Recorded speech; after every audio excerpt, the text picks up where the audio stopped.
This is going to freeze as we go. There we go. We have brought ourselves back into it. How are we all doing? It seems like every time I switch to this camera, I seem to freeze. I've got a new camera, so I'm trying to figure everything out yet again.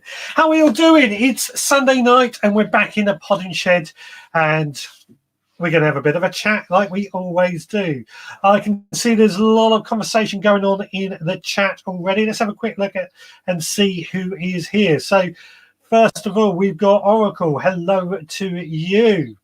Philly SPB. We've got some pictures coming up from Philly a bit later on. Turbo Stream, who nearly missed it as it was down on the plot. Well, lovely to see you as well. Mike Stevens, hello to you. Hope you are well. Who else have we got? Dean M. Cooper has joined. Good evening to you. Richard Golding has joined. Hello to you. Hope you are well. Idaho Indian Girl also joining us. Hope you are well. Hargrave Gas has also joined us from a sunny Hargrave in Suffolk. Hope all is well. Lovely to see you too. Ian Beddoes, good evening to you. Stuart Jackson, good evening to you. And Digwell Greenfingers, good evening to you too. Hope you're all well out there and everything is working rather nicely, and hopefully we've got a nice bit of sound coming through. The only thing I can't keep an eye on is the sound, and hopefully it is all working. With the recent events that we've had, it's not a surprise, is it, that we've had quite a few technical issues, to say the least.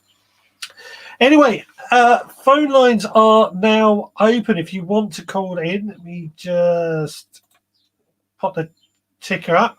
There we go. There we go. And just going to grab the headphones, which are not plugged in, so I'm going to have to plug those in if anybody does call in. So what have we been up to over this last week in our own allotments and gardens? I've been very, very busy, to say the least. We've got lots of seeds that we've been sowing. We've sown some asparagus peas, it's easy for me to say, asparagus peas, some marigolds, nasturtiums, some loofahs and some dill. We've been pricking out celery, purple sprouting broccoli, celeriac, basically lots that we've been doing in terms of seed sowing and planting on lots and lots of seeds.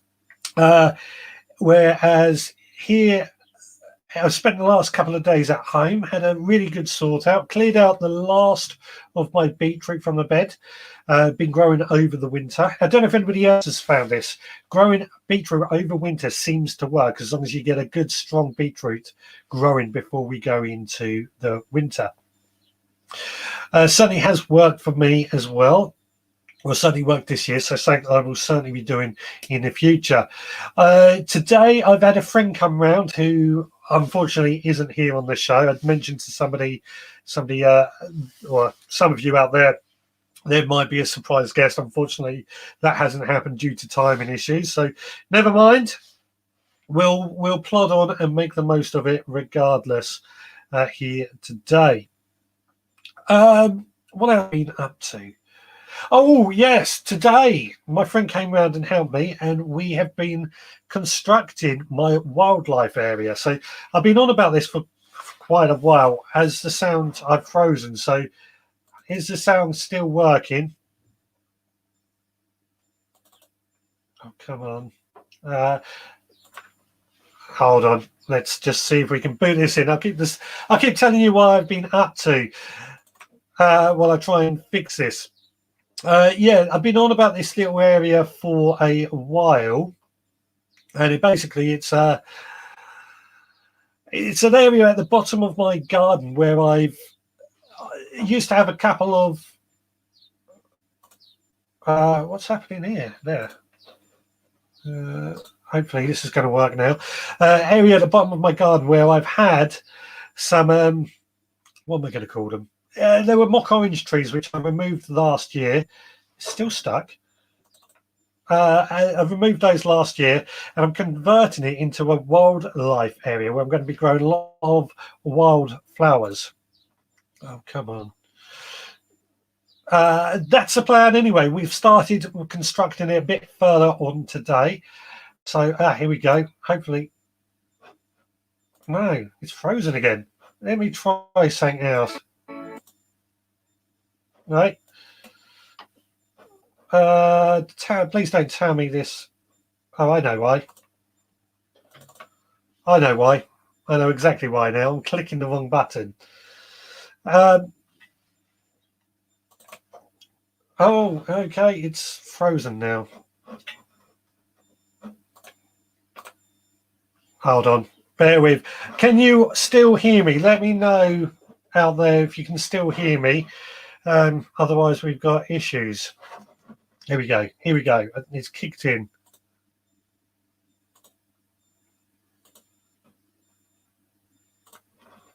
Here we go. Please tell me this is going to work. Please tell me this is going to work. Otherwise, I'm going to have to switch to the other camera. Right. So what I'm going to do. Got to back up. Got to back up. Yeah, can still hear me. Excellent. So where's the button?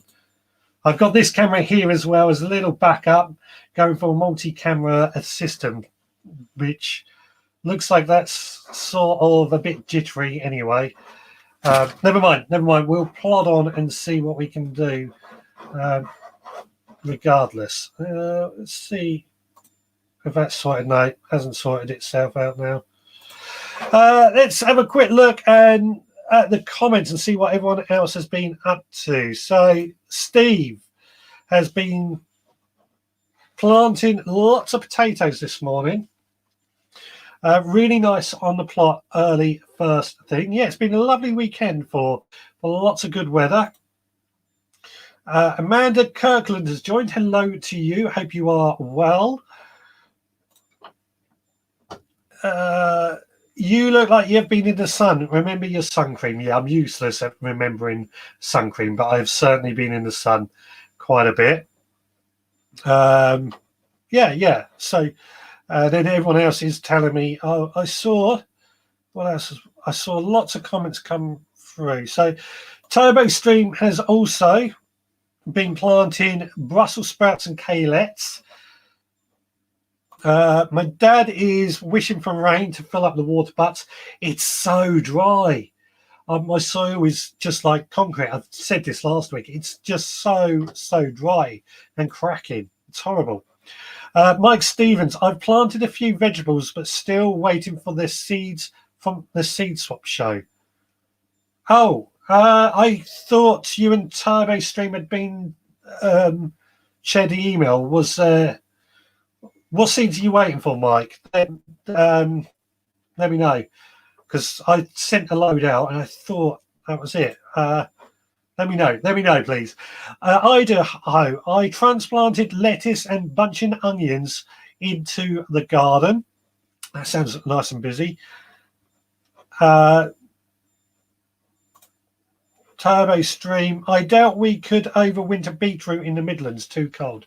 It was purely, this is an interesting thing, purely by accident I discovered that the beetroot would overwinter. Last year I just planted a lot of beetroot, hell of a lot of beetroot, and didn't harvest it all, and I cleared it out last night. It seemed to last really well. So complete accident. Nigel is saying, how about a reboot? It probably does need it. I think I'm going to have to get a new PC out here or something at some point. Let's just have a quick look and see if it'll go to it now. That's better. Oh no, it's frozen again. Yeah, we're working. I haven't got to hold the camera there now. Something very, very wrong at the moment with my PC. So I'm going to have to strip it down and work on it. Just have another thing and a huge list of things I have to do. Now, what I want to chat and ask about tonight, I've had a question come in from one of my podcast listeners about the use of nematodes. And has anybody out there used nematodes for slug control? Now, I've heard a lot of good things about nematodes, and I've always been intrigued as to whether or not we can actually get them working. But I've never had a need to use them, in all honesty, especially living in this house that I live in now. We really get very little problems with slugs and snails. And I know nematodes would be a really good organic way of gardening. So if I was to feel the need for nematodes, that's something I would certainly go to. But I thought I'd ask if anybody out there had any options out there or has any experience using nematodes, and please do let us know in the let me know in the comments, or you can call in on the number running across the bottom of the screen, or zap yourself in on the link, which is now just coming up. It's going very slow again. Very slow for some weird reason. I've got to figure this out. Yeah, the link should be on the bottom of the screen or in the chat if you want to zap yourself in and letting me know what your experience is with nematodes. Again, something I'd be really interested to find out. Now, last year I went to an event and I saw a guy who was promoting nematodes that basically come in like a bottle that you sprinkle on, a bit like the old slug pellets. And they water themselves in, and activate the nematodes. I thought that was a brilliant idea, nice and easy, not complicated. But again, not had any experience with it myself. Now, that being said, Mr. Digwell Green Fingers has been using them for 5 years and not had any issues with slugs here now. So definitely has worked for Digwell there. Ian Beddoes is saying, try playing the internet suppliers bill. I've tried that. I've even offered to pay more for better internet, but they tell me I can't get any faster internet here. If I was 2 streets away, I could get ultra fast broadband. Although out here I'm on the phone network, so it should work. Nigel, I have used Nemoslug about 2 years ago, got rid of slugs and not had any problems since. So that's another positive for using nematodes by the sounds of it. And again, this is what I want to find out, because I know nematodes can be quite expensive. And I'm also led to the belief, from what I've read, is that in a garden, they're probably okay. You've got to apply them a couple of times, I believe. But in an allotment, you would have to do the whole field. I'll come to my thoughts on this in just a second, which probably is not very cost effective.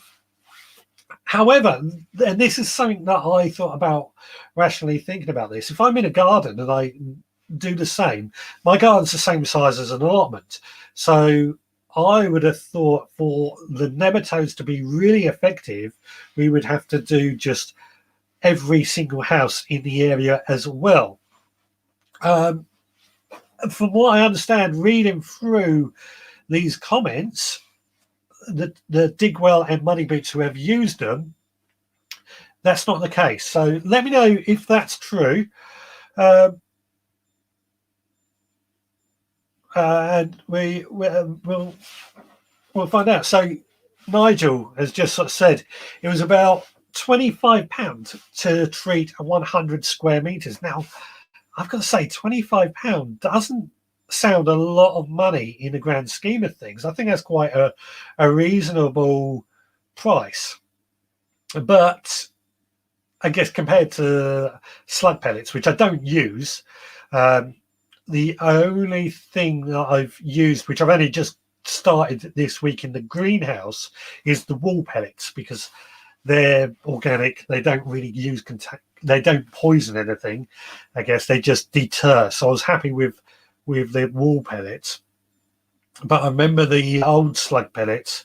I used to use them. Who didn't? To be honest. Excuse me. many years ago, they were about £1 a bottle. So you would have to use a lot of those for the nematodes to cost £25. But I don't think £25 is bad. We've got a happy birthday to Grant. Oh, no, sorry.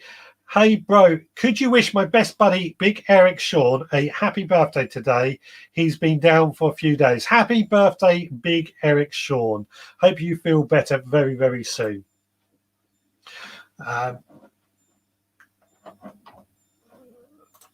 Turbo Stream. It's being slow. If used in a garden, wouldn't the slugs come in from the surrounding gardens? That's my understanding of a problem with using nemoslugs or nematodes on an allotment, is that they would still come in from the surrounding allotments. But that would be the same if they were in a garden as well, because I don't know about you, my neighbour's literally the other side of that wall over there, just as close as an allotment. Not sure how they stay in the soil. Also, if they multiply once they are there. Well, this I do know the sort of answer to. Nematodes are living organisms and they feed off slugs and snails. So what they're going to do is they'll multiply all the time they're in the soil and all the time they've got slugs and snails to feed on. But once that food source disappears, the nematodes will then slowly die off because there's less food source in the beds. That's my understanding anyway, from a lot of research that I've done on the subject of nematodes over the years. And Digger, nematodes last for 6 weeks in the soil. They infect the slugs by entering the breathing hole, eating them from the inside out, and the slugs stop eating and dies after 3 days. Doesn't sound very pleasant for the slugs and snails, of course. But that being said, I did see a video from one YouTuber who was making their own nematodes by basically getting several slugs from the garden, putting them in a bucket on a leaf of lettuce on a raft, and made a raft in water. And the hope was that the slugs and the snails already in there would have a sort of build-up of what do you call it, nematodes already inside them, and that would then go into the water. So that was my understanding. Whether it works or not, I don't know. I've never tried it, but this is a question we're going to ask or want to find out. In Beddoes, would chicken pellets help or hinder my lemon tree in the greenhouse? Okay, chicken pellets are a good source of nitrogen. So what they would do for your lemon tree is promote some leafy growth. So basically you make it grow more leaves, a bit bushier plant. So it wouldn't do any harm at all. Highly would recommend it. I did see, was there another question that came in earlier that I've missed? Lots of comments. So I apologize if I miss anybody's comments. They come in quite quickly, and I can't see it now. I think somebody asked a question earlier about something being too late. I only saw it and it's disappeared. So if you would be so kind as to add your comment again. If you're on Facebook or YouTube, you will see the link pop up if you want to zap yourself in. I'll add that now. But if you're in the Facebook group, you may not see that link come up, or I may not also see who you are in the Facebook group because Facebook works differently. This is from Helen DEP or Helen Depp. Hopefully I'm pronouncing your name right. I use nematodes. I've frozen again. Let's go back to go to this camera. Hello. What was I reading? I used nematodes when I started out, but they were effective, but it did make it for very expensive vegetables. Yeah, that's something that I want to basically try to explore and work out if they are Oh, it's going to freeze again, isn't it? Definitely got to reboot this computer. God, definitely got to reboot this computer, I'm afraid, and sort it out. I'm going to have to get my brother round now. He's allowed round. There we go. Sorted it. Back again. Yeah, the expensive veg. That's what I'm worried about. You know, half the reason that we on this camera, half the reason that we grow our own fruit and veg is for it to be cost effective, and that's what worries me about it being a bit too expensive. Is it worthwhile? That being said, from the tip I read about making our own nematodes, the smell from making your own nematodes is like every baby's nappy you have ever smelled. That does sound rather disgusting, I'm afraid. It's not saying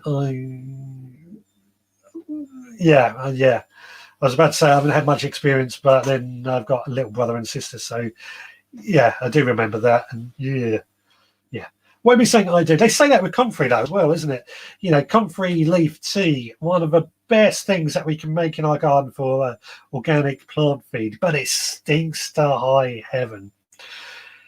Same as nematodes seems to stink to high. Is it saying about everything good for the garden seems to stink to high heaven, or is that just me? So from what I'm gathering, and this question came in from Amanda, is that nematodes seem to be a good thing. I'm going to have to contact a nematode supplier. There's one near me, and try and arrange an interview on the podcast about this. But I wanted to find out everyone else's opinions on that to hear more about it. And that's certainly something that we have found here. I have got a few photos that have came in that I thought we could go through. Do you want? Should we have a quick look at these photos quickly, and then we can come back to the comment. Let me get rid of that comment as well. So just twist your head slightly, because unfortunately I couldn't sort this image out quite right. This came in from Malcolm, who's one of my supporter club members, and he sowed some of our tomato seeds that came from in March in the supporters club, and he showed me these 2 out of 12 that he's got. Very happy and very pleased with how all these are growing, these tomato plants. They look a lot better than mine, I have to admit. Next, this one came in from Mr. Ian Beddoes, who's in the group tonight. And he's been showing off. I know Ian loves growing peas, or rather his grandchildren love to eat the peas, and he's got them growing looking really good, actually, off to a great start. Don't look leggy at all. Looking nice, actually, I've got to say. And those trays, I reckon they came from Wilkinson's, my guess. We've got another photo from Ian Beddoes. Again, more peas growing really well in his greenhouse, looking fantastic. And also some more flowers that he has sown. I can't quite read what they are, but again, germinated and looking great. Now, Philly SPB has also sent me some photos, and this is one that he said it sent to me today, showing that he's got his plants into the ground and getting off to the planting season well underway. And here's some more. I can't work out if they're cabbages or cauliflowers from this angle. Oh, and then we're back to the beginning. So let's bring this back, and hopefully, have I frozen? I have frozen. Oh no, I'm back. There we go. It seems to freeze every time I switch cameras. Yeah, so a few photos that have been sent to me. If you want to send your photos, you can do it via email, richard@veggrowpodcast.co.uk. You can leave it in our Facebook group, or you can send it to me by Instagram or Twitter or anything like that. If you just want to send me some photos or even some videos, it'd be good to get some more videos from you guys, even tours of the allotments, anything like that, just to get the ball rolling and get people a bit more I think I just need a few photos to get more people sending them in. Is my perception of that. Adrian has joined. Hello to you. Hope you are well. Stuart Jackson, when this comment slowly comes up, if you have chickens, you don't need to worry about slugs and snails. That is true to a certain extent. I've got my chickens, and they are very, very good at destroying slugs and snails, but especially the young ones. Once they get a bit bigger, they're not so interested in the slugs and snails.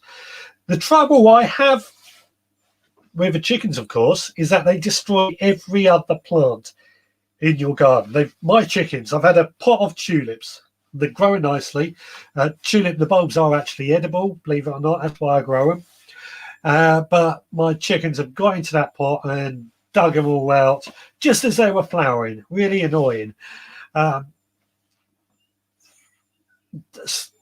Just the way it is. That's the joys of chickens. Ducks are also very good for growing for slugs and snail and pest control.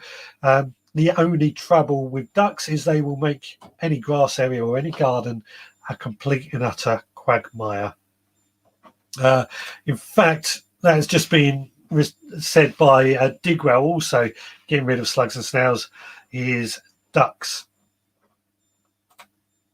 The nematodes breed inside the slug. That's what I thought. That was in reply to Nigel, who was asking about how long he didn't know how long they last. And in those pictures, Philly SPB had planted out his cauliflowers. I thought they were cabbages or cauliflowers. So exactly what we thought there. In Beddoes, take it you are a dinky, Richard. What's a dinky? What's a dinky, Ian? What do you mean? I know you're probably trying to be funny, like you generally are. Let me know in the comments. So yeah, some great photos are coming in. Great to see, and I really want to get more and more photos being sent in, videos and stuff, and more of a conversation point for this. Apart from anything, this is looking really slow. The photos don't seem to cause me issue on the laptop. So we're coming mid-April.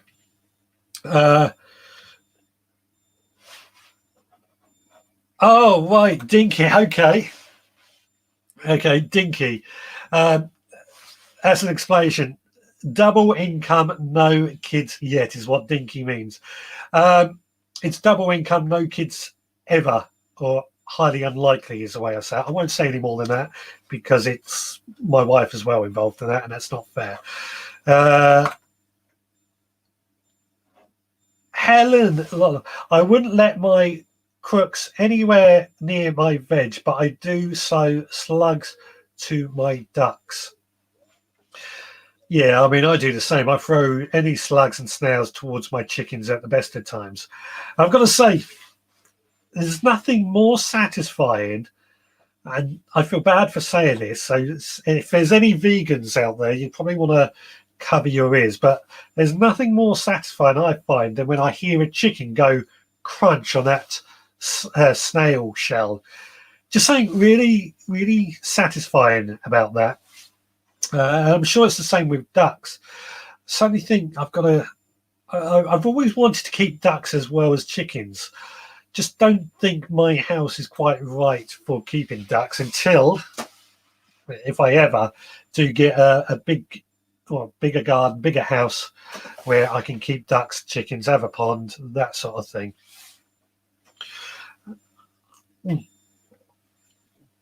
Nice.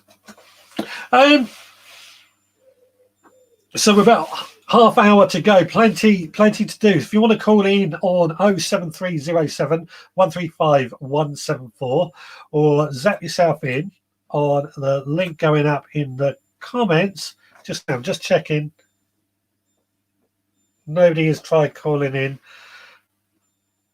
No, nobody's tried calling in. I've had missed calls on that during the week from no caller ID, but I leave that phone in here because it's purely. Actually, where have I put the headphones? Did anybody see where I put the headphones? Well, that's annoying. Did I put them somewhere safe? There we go. I'll look for those in a second. So probably best not to call in just yet because I don't actually know where the headphones. Here they are. If you find a leopard slug, nurture it. Biggest slug in the UK, and they eat other slugs.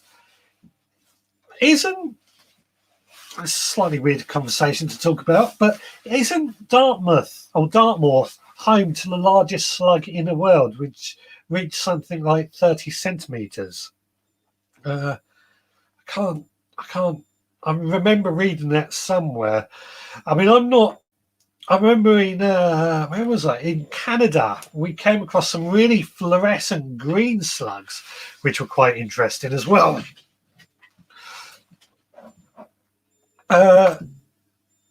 Would the dead slugs harm wildlife? I don't think so, unless they've been eaten on. And even then, I think that's highly unlikely. If a lot of slugs have been eaten on the poison pellets, which I hate anyway these days, that might add a lot of. I think there was an owl I saw that had been eaten. Obviously, mice that have had mice poison, and that was slowly poisoning the owl as well. So perhaps that's got something. That might have a knock-on effect, I suppose. The trouble with duckbies, they eat frogs and toads, which eat the slugs and snails. Oh, the trouble with ducks is they eat the frogs and toads that eat the slugs and snails. Yeah, we haven't seen our frogs or our hedgehogs for a while, so God knows what that is. Good question coming in from Nigel. I mentioned on the podcast this week that last year that I didn't get any weed notices on my allotment, and that was the first year I hadn't got a weed notice. Our council, I've got to admit, they are pretty good, but my particular allotment site has been through so many different owners before I came along. I think I've been the person on there for the longest time in the last 20 years because of the weeds down at my end are particularly bad. And then it goes empty for a couple of years and the weeds get even worse. So it's taken me a long time to really get on top of the weeds and get them. And usually around towards the end of the year, I get a weed notice from the council, which is basically just sort of saying, tidy things up. And what I found is what they are actually saying is just run around with a strim around the edges, clear away some of the old debris. Towards the end of the year when everything just gets a little bit lapse, shall we say. Generally when I go away on holiday as well, or when I'm particularly busy at work. So a lot of factors that go into play. But last year with the use of mulches, I didn't get any weed notices at all. Okay, I had 3 months off work during last year and we didn't go on holiday either. So that might have had a factor to do with it as well. Ian, I'm taking muddy weeds. You've obviously never received a weed notice on your allotment. When the French eat snails, do they put salt on them? They do, yes. I have actually eaten French snails. Frozen again. Let's quickly go to this camera. Yeah, I have actually eaten snails when in France, and they do a lot of garlic, a lot of salt, and to me they taste just like mussels. So not exactly the best, I would say. Let's see if that's working now.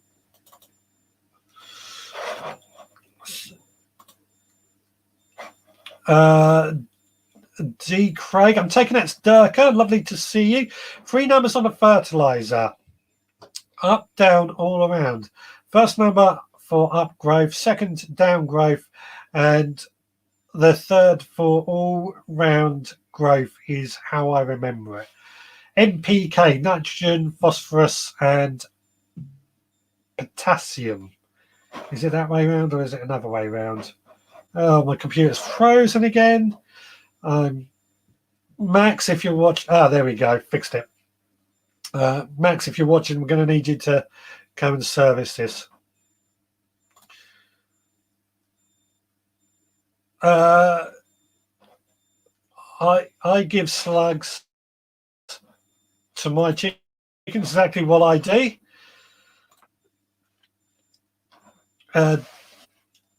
Digwell, nematode slugs do not harm any wild. Oh, sorry, yes, the question about slugs harming the wildlife. No, nematodes are actually naturally found in the soil anyway, so you probably have them in your garden without even realizing. They're a completely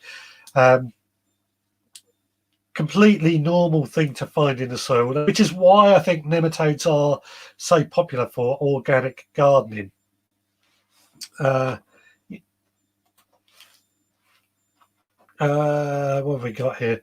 The way to use ducks is to kill slugs is to keep them in a compound, then take them for a walk around the garden for half an hour. Yeah, but this is the interesting thing, why ducks are featured so much in Chinese recipes. Is that out in China, the Chinese people would use the ducks for basically slug control or slug and snail pest control, if you like, in their paddy fields. So they would send the chickens in or the ducks in to clear the slugs and the snails before they grow their rice. And then, of course, that leads them to an excess of ducks. I don't know if anybody else knew that, but that's something I've picked up quite recently. We've got somebody who's popped in, who's zapped themselves in, but I can't see them on screen just yet. Excuse me, I'll just give them a minute to see if they are actually there. Here we go. Mr. Stewart, how are you doing? Evening. Evening, mate. How are you? Always a delay. Stuart, can you hear me? I can hear you, mate. Can you hear me? Hello. How are you doing? Oh, good. I'm fine, mate. Bit warm. Apart from that, I'm not complaining that it's warm. Just saying it's a bit warm. Yeah. Yeah. Well, perfect t-shirt weather. Yeah. Have you seen it? Good t-shirt, isn't it? Yeah. I did notice it. That's a rather lovely looking t-shirt. Yeah, it's bargain as well. Bargain, yeah. Available on the veggrowpodcast.co.uk. So I'd let you say what's your thoughts on nematodes? What's your thoughts on nematodes and slug control? I've never used them at all, nematodes. I've stopped, as you know, I've stopped using slug pellets a couple of years ago. I use crushed eggshells. Yeah. But I've really struggled since I've lost my chickens. Yeah. So I think. Yeah, I can understand that because the chickens do. Sorry, Stuart, you go ahead. There's a slight delay. So. No. Yeah, delay. I'm really lucky because I live in the sticks. So there's birds. So there's plenty of birds. I feed the birds, and there's plenty of birds about. So I've been really lucky this year. Yeah. Yeah. But what about hedgehogs? Because I used to have a family of hedgehogs in my garden, but they've disappeared. I have not seen a hedgehog for about 5 years at home. Oh, that's a bit worrying. You go to school? Yeah. Where I live, which back of my garden goes straight out into open fields. So, yeah. I'm more likely to see a fox or a badger or deer than I am a hedgehog. Right. So I have more trouble with deer. There's a bit of an echo. Oh, right. More trouble with deer than slugs. Yeah, deers. I remember where I used to live. Deers were also a bit of a problem, but we got over the deer by hanging up soap bars Oh, about the same height as a deer's head, and the smell would scare off the deers. it might help if my fence didn't have a big hole in it. Yeah, yeah. Hang on. I'm just going to plug my headphones in if I can quickly, because I'm Yeah. being told there's an echo, and I think I know where it's coming from. Right. Right. Hopefully there'll be no echo now. Yeah, that's better. Yeah. Excellent. That's better. That's better. I can hear you. Did you see my new arrival that comes this afternoon? My new clutch. I didn't know. What? Tell me more about this. Oh, well, I covered my broad beans up. When I finished gardening this afternoon, I covered everything up, posted a picture on Facebook saying, going to be a frost tonight, be careful. And my friend down the road bought me a brand new clutch that fits exactly on half my garden. Right. Oh, nice. It was his prototype from last year. So I don't turn anything free away. So well, you should. I tell you what, Stuart. Send us a photo of that, and we'll show that next week. Yeah, I will. Yeah, it's not a problem. Yeah, it's given me an idea to cover the other half of the bed, because I wasn't going to grow cabbages and any brassicas this year because of the caterpillars. But now I can do it. I can use that to cover them up. So it's quite tall. It's about 0.5 metre high, and it's 2.5 metres long by 1 metre wide. Yeah. So oh, nice. Yeah, I like free stuff. Nice. Yeah. Yeah, don't we all? It's just not always that easy. Now that's interesting actually, because I think I mentioned a couple of weeks ago I got a cold frame from which was one of those plastic ones, go together like tent poles, but I didn't like it. It felt a bit too big for my garden. This week I've got myself a wooden cold frame, which is a hell of a lot better. Not as big. Do you get? But I've got a wooden one and a plastic one. The only thing has it got a perspex top? Yes, it does. I've had one of these or a couple of these in the past. Yeah, I've had to replace my perspex top. Yeah, that's why I had to get rid of my old one, funnily enough. Cats are the problem. They jump on it and then it sinks in. That might have been my problem then. Yeah. I looked at getting some glass for it, but I've just covered it with fleece now. I've just used it to harden plants off. Yeah, to harden off plants. That's a great idea. Funny enough, saying exactly what I was going to be doing as well. Hopefully, if anyone can let me know out there if there's still an echo, because I think that's gone now. If so, I know exactly what's happening.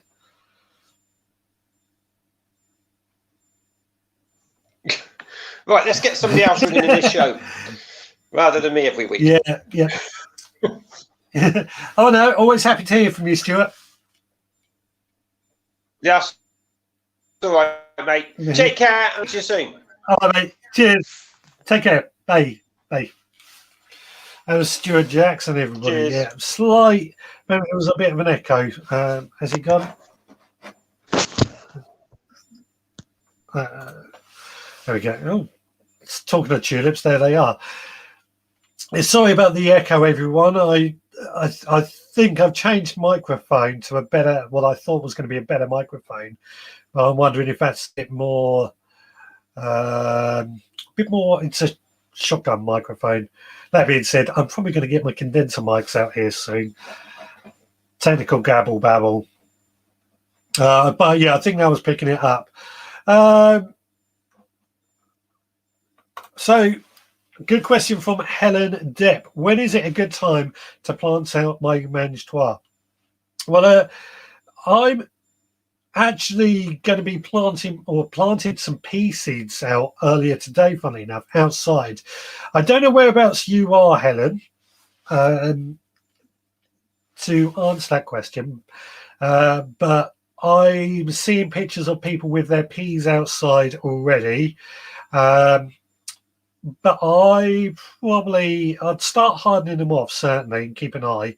But I would say probably within the next couple of weeks, they will be okay outside, depending where you are in the country, of course.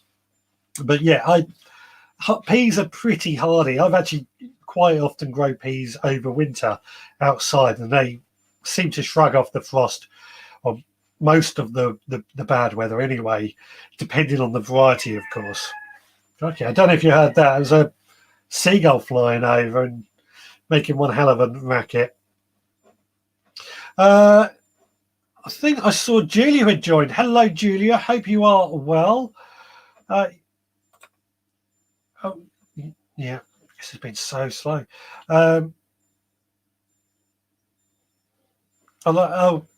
Yeah, Julia has joined. Hello, Julia. Hope you are well.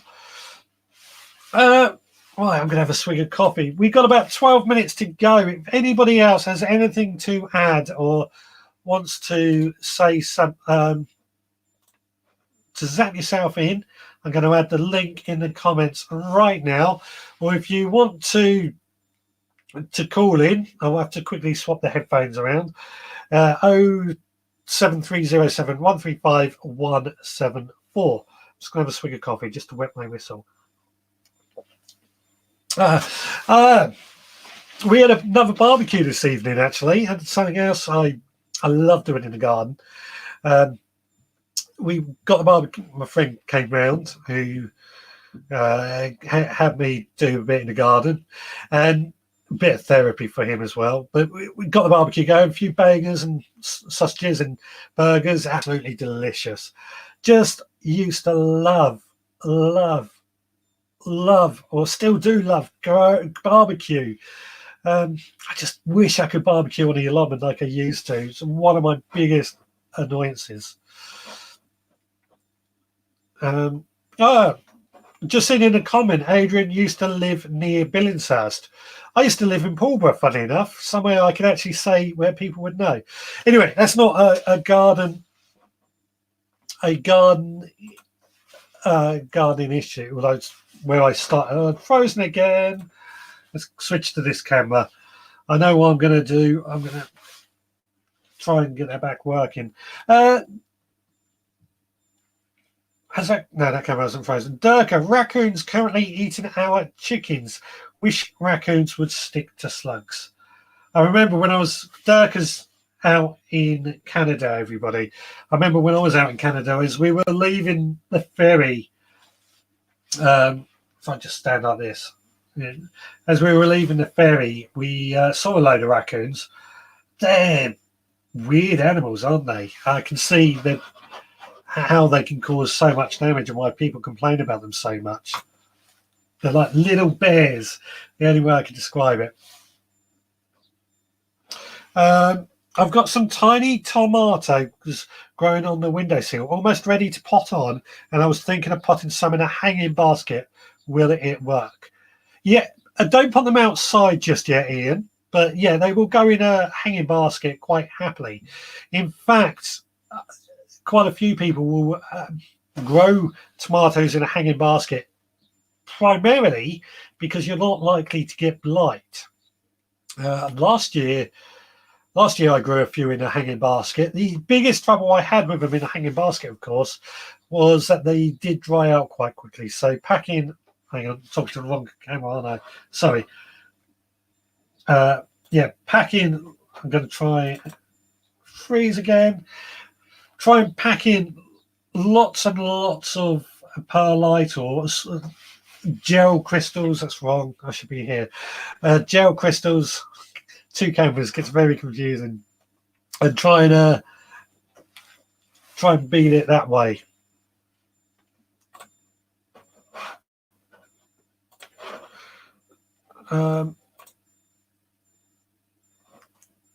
What was Julia? Your barbecue cooking was amazing too, Richard.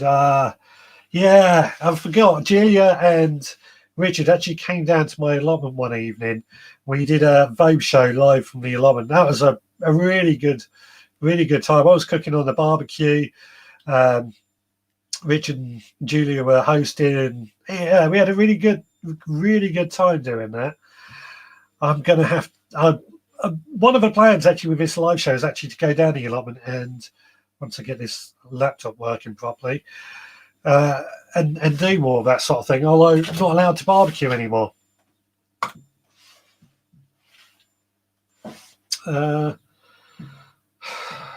This is so slow. Why is it so slow? Eggshells are great to stop slugs and snails. Just wash the shells, put them in the oven for about 20 minutes, break them up and spread them around the plants. I've heard that, tried it, but I just find it too time consuming, in my opinion, my experience. Oh, excuse me, sorry. Just changed. There's I think I was bringing up another, but such fun. Miss you loads, Richard. Miss you too, Julia. But Ian Meadows, I have half a packet of moss. Should I put that in the bottom? Yes, sphagnum moss. That's actually really good for absorbing and holding on to water. It acts like a sponge. And in fact, if you ever watch anything like Bear Grylls, he'd actually recommend using it as a way of making what's the word I'm looking for? As an absorbing. So great for like a sponge or something like that. Sphagnum moss is great for that. Use plenty of that. Helen is saying, I grew lots of tomatoes in extra large hanging basket, and it was a super success. There you go, Ian. Somebody else who has had huge success growing tomatoes in a hanging basket. I'm definitely going to be doing it again as well. I've got lots and lots of way too many tomatoes. I sowed a whole packet of these Italian tomatoes a while ago. I probably only need one or two, but I ended up with about 100 tomato plants. Don't need that many. I just wanted to get rid of a packet. So anybody does need any tomato plants, then I will have plenty for you. Adrian's, why don't they like barbecues? Well, what it is, the council every now and then will change the rules. They actually banned barbecues and bonfires at the same time. And this was just before the roadwork started alongside my allotment. So my guess is that they banned it in order to stop the risk of fire affecting the building or the roadworks, all that petrol, the expensive machinery and everything. It stopped that for the risk of fire, as Julia's just said. And also, I think they're building a new housing estate as well, not just a road, a housing estate. That's, again, if anybody living in those houses, they're really not going to want the smell of bonfire burning in their house, are they? I kind of understand that, but it's a little bit annoying because I think barbecues was very acceptable. I mean, I had a barbecue outside my house today. Nobody complains. What's the problem? But bonfires, yeah, risk of fire. I can see why they banned it. Now, interestingly, something that my council does do whenever they build a new housing estate, and I quite agree with this, they also build a new allotment site as well. I was looking on some maps and seeing that they've put in new allotments in every time a new housing estate. I think they're saying more and more building people should be doing anyway. Helen hasn't brought a tin of tomatoes since last spring. Freezer full of tomatoes. Funny enough, yeah, we've done the same. We'll freeze a load of tomatoes, we'll make a load of passata and just keep that on tomato sauce. Keep that in the freezer and never buy another tin since. and so delicious. So much more flavour in that than any of the other ways or that tin bought stuff. Yeah, Adrian is saying seems bonkers when it comes up. I think the smell of barbecues is lovely. I agree. I just love barbecues anyway. If I lived on my own, I would probably have a barbecue every single day. I just love it. But I think it is more the risk of fire than anything. Just to cancel, trying to mitigate its risk, I guess. I mean, one of my neighbours is Portuguese, and I'll quite often, and they still do this, they'll get some sardines that they probably fished out of the sea, and they'll smoke those up down there and stuff. So people still do it, but for me, I feel if I was to do it, I'll probably be the person that gets caught, and then I'll end up being fined. Right. 2 minutes to go, so I'm going to start wrapping up. Thank you so much, everybody, for joining me, despite the ever ongoing technical issues. It seems like I'm going to take my laptop in and look at speeding it up in just a moment once I finish. But thank you so much, everyone. Thank you for the chat. I'm going to go back to the person who asked about the nematodes and say people that have used them have had a great success with it. I think we'll look at trying nematodes out in the future as well. And I'm going to try and visit a nematode factory in the future. On the podcast this week, we've got the usual diary section coming up. Well, I'll pretty much tell you everything that I've been up to over this last week.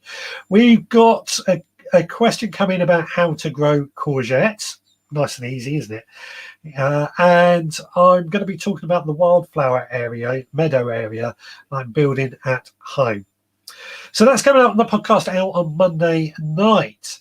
I'm hoping to get a video edited and released again. It's finding a time like always. But yeah, it's what I love about these live shows. Great to chat to everyone and get everyone's information and coming in.